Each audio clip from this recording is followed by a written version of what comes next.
境界系列电影最新作品《境界入侵日》，这次带大家一起回到怪物入侵的那一天，背景也来到热闹无比的纽约。境界宇宙的源头究竟如何？主演露皮塔尼咏欧、乔瑟夫昆恩以及导演麦可萨尔诺斯基特地来为大家揭秘啦。So in A Quiet Place Day 1, we have gone back to the beginning of what happened before the aliens invaded the Earth. And we meet Samira, who is on a day trip to New York when they arrive. And she obviously has to adjust to this new world and figure out a way to survive. And on the way, she meets Eric, a perfect stranger, who she has to figure out how to survive with.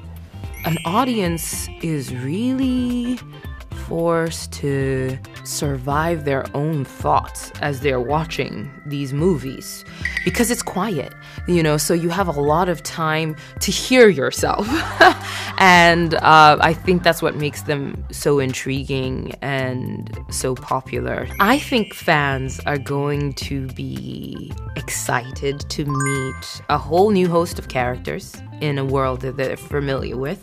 I think that they're going to be enthralled by the love letter that this film is to New York City, a city that means a lot to the people who live in it, but also, I think, to the world, New York has a personality unto itself, and I think it's a reference point that a lot of people understand. What separates Day 1 from the previous two installments is that it's set in an urban environment. The previous two were set in a more rural situation. And here we find two strangers collide in an urban environment which is very noisy, and they have to be extremely quiet. We have an excellent cast in this film. Lupita is our wonderful lead.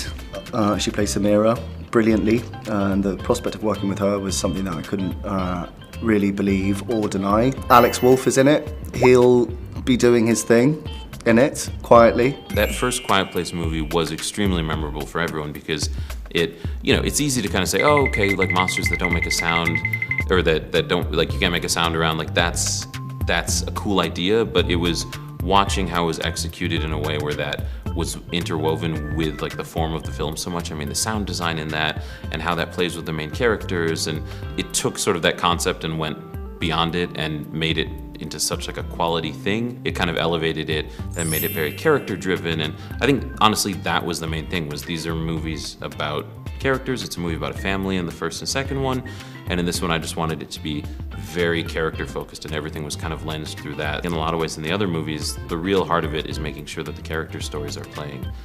So I kind of wanted to make sure I was honoring that. I think New York is a central character in this movie. I think everyone in the movie has their own specific relationship to the city. I think the movie plays off of the audience's relationship to the city. I mean, even initially in thinking about this movie, it was about, okay, there are so many movies about New York, especially New York invasion and destruction movies. That's become kind of an iconic cultural thing. There is very much this sense of everyone has their own vision of what New York is. It's kind of relying on the fact that the audience has their own idea of what New York is, and then presenting this sort of specific version that is lensed through Sam's character. 境界入侵日已经在6月26日全台上映，世界为何开始全面晋升？大家快去一探究竟吧！